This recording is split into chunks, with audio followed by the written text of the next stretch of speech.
자, 이제 민법 제 103조, 104조 이렇게 좀 봐야 되는데요. 우리 이제 103조와 104조의 경우에 우리가 이제 적법성과 사회적 타당성을 좀 구분하는 견해가 있었죠. 적법성 요건과 사회적 타당성 요건을 구별하는 견해에 의하면 제 103조 반사회적 법률행위, 제 104조 불공정한 법률행위는 사회적 타당성 요건으로 이해가 됩니다. 그리고 이제 민법 제 103조의 선량한 풍속, 기타 사회 질서, 이걸 줄여서 그전에는 공서양속이라는 말을 좀 많이 썼는데요. 공서양속, 이런 소양속,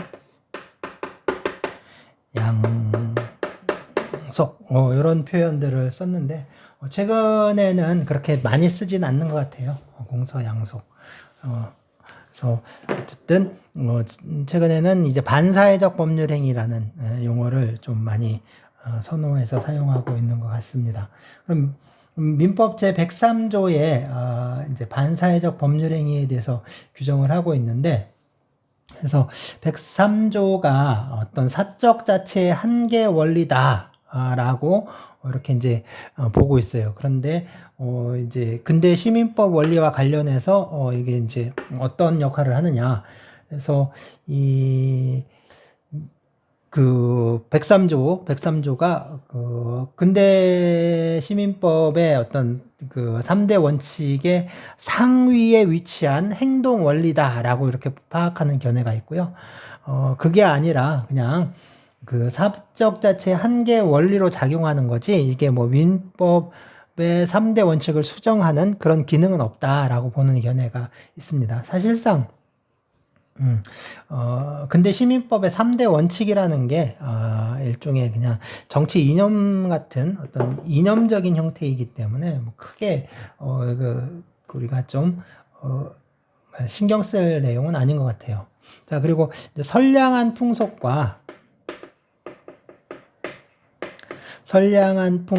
기타 사회 질서라고 했거든요. 그러면 이 선량한 풍속과 사회 질서는 어떤 관계냐라는 거죠. 어떤 관계냐. 그래서 일단 선량한 풍속에 사회 질서가 이제 포함되는 이제 이렇게 이제 포함되는 거로 이해할 수 있는 견해가 있고요. 그다음에 반대로 이렇게 이제 사회 질서에 선량한 풍속이 이제 포함되는 경우, 그다음에 두 개는 좀 같은 거다 라고 이해하는 견해 있을 수 있고, 마지막으로 전혀 관련이 없는 것이다 라고 이해할 수 있는 견해가 있습니다. 이 중에 이제 선량한 풍속이 사회 질서의 어떤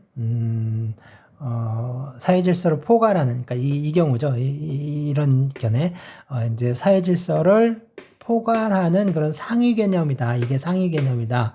라고 보는 견해는 이건 없습니다. 이런 주장하는 사람은 아무도 없어요. 그러니까, 견해는 크게 그래서, 이제, 선량한 풍속이 사회 질서에 포괄되는 개념으로 이해를 하거나, 그죠?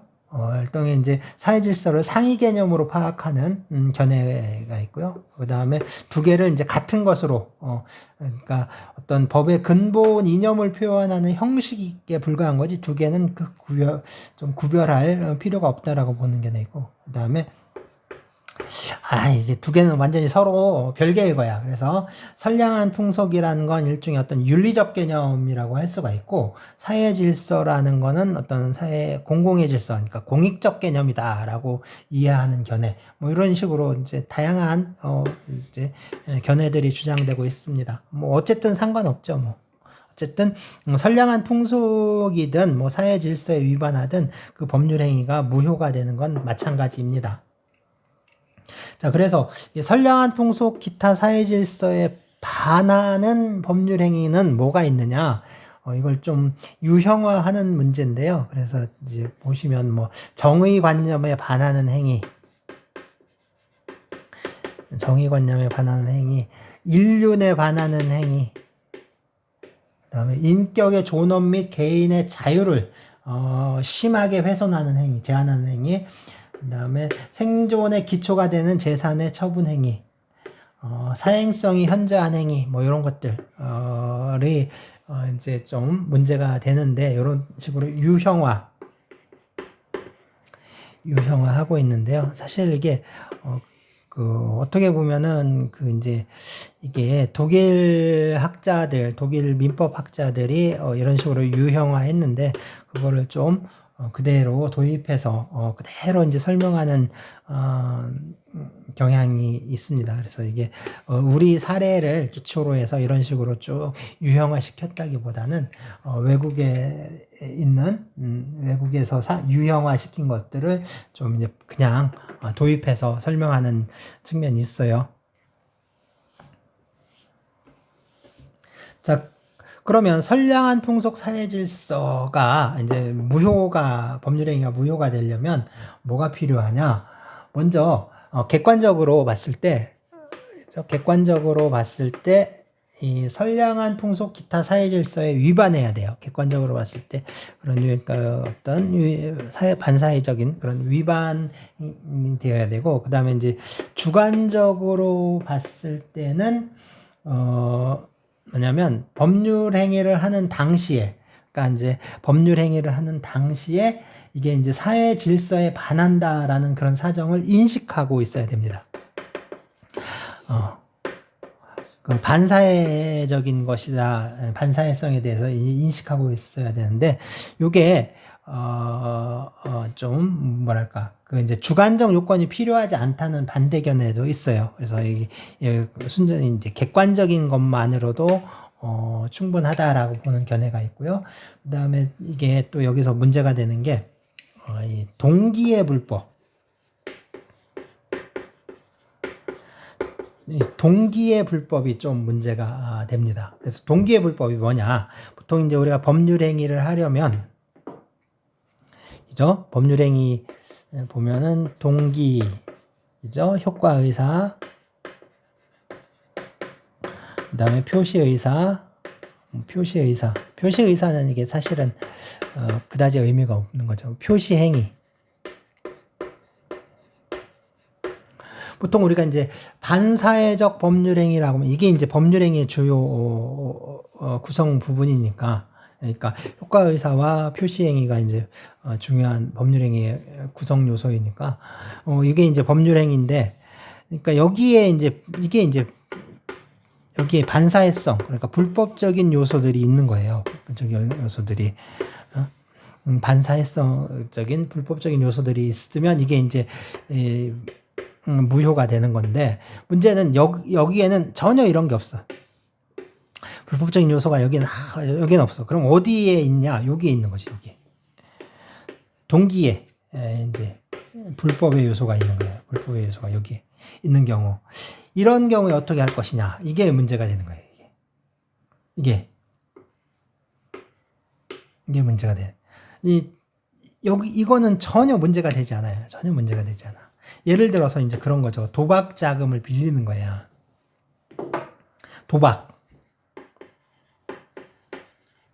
도박은, 그죠? 형법상 도박죄를 처벌하기 때문에 도박은 당연히 이거는 강행 규정에 위반한, 그러니까 무효가 됩니다. 이거는 그죠? 형법에서 금지하고 있는 거기 때문에 도박 계약은 무효예요. 그런데 도박을 하려고 이게 돈을 빌리는 거, 자금을 대여하는 계약. 이건 어떠냐? 그러니까 이 돈을 빌리는 계약은 이건 무효가 아니에요. 그러니까 자본주의 사회에서 돈을 빌리는 계약은 이건 유효하죠. 당연히 이거는 우리가 경제 생활을 위해서 꼭 필요한 일종 계약이라고 할 수 있어요. 그런데 돈을 빌리는 계약인데 돈을 왜 빌리느냐? 도박을 하려고 빌리는 거예요. 그러니까 돈을 빌리는 거는 아무 문제가 없는데 도박을 하려고 하는 이 동기가 문제가 되는 거지. 근데 동기는 법률 행위의 구성 요소가 아니에요. 이건 법률 행위의 전 단계, 단지 심리적 부분에 불과해요. 심리적 파트야. 이러한 경우에 어떻게 해야 되느냐. 이게 이제 문제가 되는 거죠. 그래서 동기, 그러니까 법률행위 자체는 전혀 불법적인 요소가 없지만 동기에 불법적인 요소가 있는 경우, 그래서 이 동기에 불법적인 요소가 있을 때 이 이걸 이제 동기의 불법이라고 하거든요. 있을 때 이걸 이유로 법률행위를 무효로 할 수 있는가라는 문제죠. 법률행위를 무효로 할 수 있는가? 이게 이제 문제가 되는 겁니다.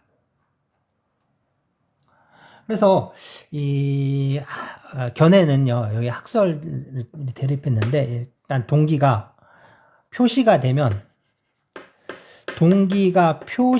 되면 무효로 하자라는 견해가 있어요. 동기가. 그러니까 이제 도박 자금, 야 내가 이번에 내 타짜잖아. 타짜니까 이번에 경상도 아귀랑 내가 이제 한판 붙기로 했어. 그러니까 한 20억만 좀 빌려줘. 이런 식으로 그 동기를 바깥으로 이제 드러내는 거예요. 표시하는 거. 그래서 동기가 표시되는 경우에는 이제 그때는 무효로 하자라는 견해라고 볼 수가 있습니다. 그래서 이 동기 표시설 같은 경우에는 동기의 불법과 동기의 착오를 이제 같은 기준으로 취급을 해요. 두 번째, 아니야. 동기가 꼭 표시된 게 아니라 이제 그 상대방이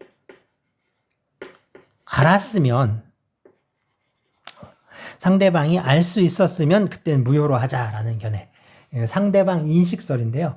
맨날 이제 노름만 하는, 도박만 하는 친구가 갑자기 자기가 이제 돈을 빌려달래. 그러면 뻔하잖아요. 저 새끼가 노름을 하려고 지금 나한테 돈을 빌리는구나 라는 거를 쉽게 알 수가 있으니까 그렇게 이제 동기가 표시되는 건 당연히 이제 동기가 표시가 되면 상대방은 당연히 알게 되고, 동기가 표시가 되지 않더라도 상대방이 알 수 있었으면 그때는 무효로 하자라는 견해가 있어요.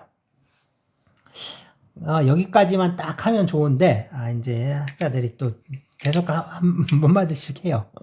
그래서 그 동기의 위법성과 상대방 인식 사이에 상관관계에 의해서 결정하다. 동기의 위법성과 상대방 인식 사이의 상관관계에 의해서 결정하는 게 좀 구체적 타당성이 확보할 수 있는 거다라는 견해가 있어요. 이게 이제 비교 형량설이라고 보통 얘기합니다. 그 다음에 그 유형설 있어요. 유형을 좀 나눠가지고 하자는 거야. 그래서 동기는 원래 계약의 내용에 포함되지 않으니까, 동기는 계약 내용이 아니니까 원칙적으로 계약의 효력에 영향을 미치지 않는데, 그래서 동기가 사회 질서에 반한다라고 해서 계약이 당연히 무효다라고 볼 수는 없다는 거야. 그렇지만 그러니까 동기가 표시되지 않더라도 상대방이 이제 그 통상의 어떤 주의를 기울였다면 동기의 불법을 알 수 있었다. 그때는 무효로 하자. 그 다음에 당사자가 계약에 의해서 공동으로 추구하는 목적이나 동기가 사회 질서에 반하는 경우에도 무효로 하자. 그리고 단독 행위는 뭐 이게 목적이나 뭐 동기가 공소장석에 반할 때 이때는 표시 의무를 묻지 않고 무효로 하자. 뭐 이렇게 이제 얘기를 해요. 근데 이게 사실은 이 세 개 견해가 뭐 같은 얘기야. 유형설 먼저 볼까? 유형설? 동기가 표시되지 않더라도 통상의 주의를 했더라면 상대방이 동기의 불법을 알 수 있었다. 상대방이 인식했다는 얘기잖아. 그지? 인식한 거고. 그러니까 무효.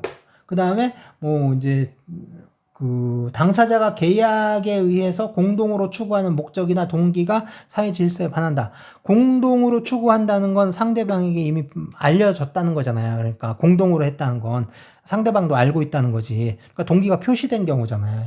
그러니까 동기가 표시됐거나 아니면 상대방이 인식하고 있으면 무효로 하자라는 얘기니까 이거하고 같은 얘기지. 상대방 인식설과 같은 얘기를 하는 거예요.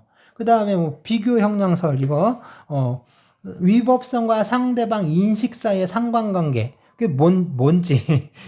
상관관계라고 하는 그게 뭐라는 거예요, 뭐라는 거. 동기의 위법성, 상대방이 인식할 수 있었으면 무효로 하자는 얘기밖에 안 돼요. 안 되잖아요. 사실은 이 세 개가 뭐 별 차이가 없는데, 거의 뭐 아무런 차이가 없는데, 이거를 그냥 이렇게 말만 그냥 자꾸 이렇게 만들어낸 거라고 보면 돼요. 근데 말을 이렇게 만들어냈는데, 이게, 수험생들의 경우에는 어쩔 수 없이 이 네 개를 다 외워야 되잖아요. 그죠? 이게 그래요. 그러니까 민법 총칙 부부 파트에 이런 부분들이 좀 많아요. 이렇게 실질적으로는 같은 얘기인데 같은 얘기를 자꾸 뭐 이제 말만 다르게 하면서 학설이 대립하는 것처럼 자꾸 만들어내는데 사실은 같은 거다라고 이해하시면 됩니다. 그래서 별 차이가 없어요. 별 차이가 없어요. 그리고 이제 판례의 경우, 우리 판례의 경우에는 원래 이제 동기가 표시되어야 한다라는 태도를 취했다가 상대방이 인식하면 된다라는 식으로 이렇게 이제 차츰차츰 이렇게 변해 왔습니다. 그래서 이런 식으로 상대방 인식설로 이제 변해 왔어요. 동기의 불법. 그 다음에 이게 또 이제 그 문제가 되는 게 그러니까 이 이중매매가 이렇게 또 문제가 돼요. 이중매매. 예를 들어서 이제 부동산이 있어요. 부동산이 이제 있는데 집주인이 이제 매도인이죠. 매도인이 매수인에게 이제 팔기로 계약을 했어요. 계약을 했는데 예컨대 이거를 한 1억에 팔기로 했어요. 그런데 어떤 한 사람이 나타나, 야, 그걸 왜 1억에 팔아? 저기 비싼 거를 왜 1억에 팔아? 나한테 1억, 내가 1억 5천 줄 테니까 나한테 팔아. 그래서 두 번째 매수인, 제2 매수인이 나타나서 1억 5천에 계약을 하고 이 사람한테 파는 거야. 이 사람한테. 그러면 이 매수인의 경우에는 그러니까 첫 번째 매수인의 경우에는 내가 이 집을 살 거라고 기대를 하고 계약을 했는데 이제 사지 못하게 되잖아요. 그러니까 소유권이 이쪽으로 이전되니까 소유권이 이쪽으로 딱 이전이 되니까 이 사람은 뭐요? 그냥 저희가 되는 거지. 그냥 그냥 갑자기 계약을 믿었다가 그냥 갑자기 손해를 보는 거잖아요. 그래서 이런 경우 통상 어떻게 하냐면 1억을 계약을 했으니까 1,000만 원을 이제 계약금으로 줘요. 1,000만 원을 계약금으로 줘. 그죠? 그럼 1,000만 원을 계약금으로 주면 매도인은 어떻게 해요? 1,000만 원에 대해서 두 배를 반환을 하는 거지. 2,000만 원을 줘. 얘한테 2,000만 원. 2,000만 원을 주고 계약을 이제 사실은 계약을 이걸 파기하는 거고 이쪽으로 파는 거야. 그러면 얘는 원래는 1억을 받을 수 있었는데 나중에 그 1,000만 원 줬으니까 1억 4천에 팔게 되는 거잖아요. 1억 4천에. 그러니까 이 사람한테 파는 것보다 이 사람한테 팔면은 4천만 원이 더 지금 이익이 되는 거야. 그러니까 이런 이제 이중매매를 하는 거라고. 이중매매를. 그러면 이 이중매매 부동산 같은 경우 이 이중매매는 불법이냐? 반사회적 법률행위냐? 아니요. 이건 계약 자유의 원칙상 당연히 이중매매도 이제 허용이 돼요. 이중매매 또 이제 상관이 없어요. 이건 문제가 되지 않아. 그러면 이 경우에 그냥 이 친구는 그냥 손가락을 빨고 있어야 되느냐? 그건 아니에요. 그러니까 이 두 번째 계약, 이게 이제 첫 번째 계약이고요. 첫 번째 계약이 있고 이게 두 번째 계약인데 두 번째 계약을 무효로 만들 수 있는 경우, 이건 이제 반사회적 법률행위로서 이걸 무효로 만들 수 있는 경우가 있는데 어떤 경우냐면 이 매수인, 그러니까 매도인은 지금 이 제1 매수인에 대해서 배임 행위를 한 거잖아요. 계약을 어긴 거잖아. 그 계약에 대해서 배신을 했잖아요. 배임, 어떤 자기 임무, 자기 의무에 위반했잖아요. 배임 행위를 했다고. 배임 행위를 했는데 이 배임 행위에 누구냐면 얘가 배임 행위에 적극적으로 가담한 경우. 적극적으로 가담하는 거예요. 적극적으로.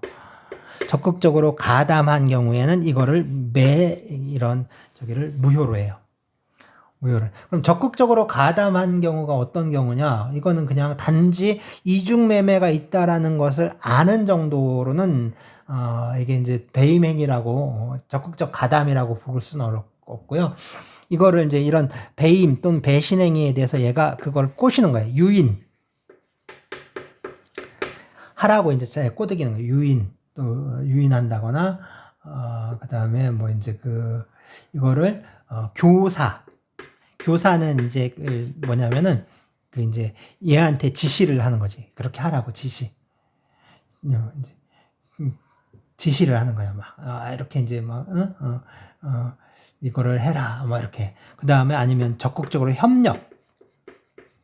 얘가 이 배임행위를 유인하거나 교사하거나 적극적으로 협력해서 이게 이제 계약이 이렇게 체결이 됐다면 제1 매수인은 이 반사회적 법률 이게 이제 반사회적 법률행위를 이유로 해서 이거를 무효로 하고 자기가 소유권을 취득할 수가 있어요. 그러니까 1억에 의해서 자기가 소유권을 취득할 수가 있습니다.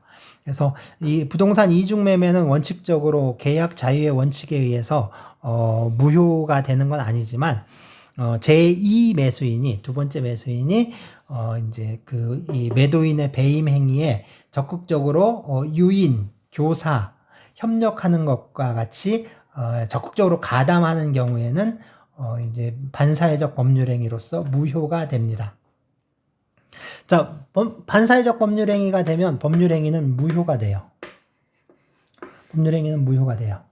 이 무효는 미리 얘기했지만 절대적이에요. 또 확정적이에요. 처음부터 확정적이야. 아무런 효력이 발생하지 않아요. 그리고 이 무효는 누구든지 무효를 주장할 수 있어요. 누구든지 누구에 대해서도. 그래서 이 무효는 주장할 수 있는 주장을 통해서 이익을 얻을 수 있는 사람들은 누구든지 무효를 주장할 수 있어요. 그리고 보통 이제 우리가 추인이라고 하는데, 이제 추인은 쫓아가서, 이제 추격한다 있죠. 추노할 때, 그렇죠. 쫓아간다. 쫓아가서, 이제 이렇게 인정한다는 거야.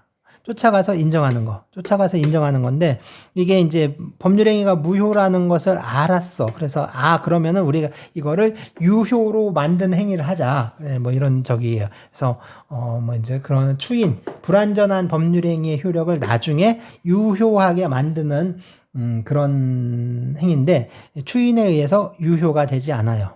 무효야, 무효. 그리고 보통 이제 매도인, 매수인, 뭐 이제 제3자 이렇게 이제 계속 옮겨가잖아요. 이게 그 반사회적 법률행위를 무효라면 이것도 무효야. 다 무효야. 그래서 당사자로부터 목적물을 전에 전득한 제3자도 보호를 받을 수가 없어요. 그 다음에 보통 이제 매도인과 매수인 사이에 이게 이제 반사회적 법률행위다라고 하잖아요. 이렇게 반사회적 법률행위라 이게 무효가 되잖아요. 무효가 되면 이때 이제 이미 이행한 거는 부당이득이 돼요. 이건 741조죠. 부당이득이 돼. 그런데 문제는 뭐냐면 103조에 위반한 법률행위, 103조에 위반한 법률행위에서 일어난 이 급부는 이제 채무를 이행하는 행위를 말해요. 채무를 이행하는 행위를 보통 이제 급부라고 이제 번역을 한 거야. 급부. 그래서 채무자가 채무를 이행하는 행위를 말해요. 급부. 그래서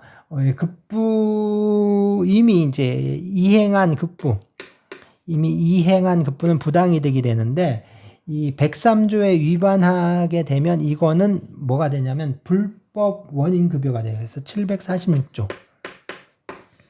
불법을 원인으로 이제 급부한 거예요. 그래서 불법의 원인으로 인하여 재산을 급여하거나 노무를 제공한 때는 그 이익의 반환을 청구하지 못한다라고 되어 있어요. 청구하지 못한다. 그러니까 이 경우에는 반환 청구를 못 하는 거예요. 반환 청구를 할 수가 없어요. 반환 청구를 할 수가 없어요. 반환 청구가 허용되지 않습니다. 반환 청구가 허용되지 않아요. 그러면 지금 이제 103조와 746조, 103조는 이제 반사회적 법률행위고 746조는 불법 원인 급여인데 이게 어떤 관계에 있냐 하는 거예요. 그래서 첫 번째 견해는 뭐냐면 이게 동전의 앞면 뒷면 같은 거다. 그래서 이제 겉이다, 속이다. 그래서 표리일체. 표리일체 관계에 있다. 표리일체. 이게 껍데기고 이건 알맹이다. 또 알맹이고 껍데기다. 뭐 이런 식으로. 그러니까 표리일체 관계에 있다라고 보는 견해가 있어요. 그래서 103조가 법률행위의 내용의 실현을 사전에 저지하는 것이라면 이제 746조는 급부자의 반환 청구권을 거부하는 거다. 그래서 이 규정의 취지는 서로 같다. 법적 거부의 내용도 같다라고 봐요. 이게 이제 통설과 판례의 태도입니다. 그런데 아니다. 두 개는 서로 별개의 거다라고. 그러니까 103조와 746조는 서로 이제 취지라든가 적용 범위가 일치하지 않는다. 이제 이렇게 보는 견해가 있습니다. 이렇게 이제 이해를 하게 됩니다.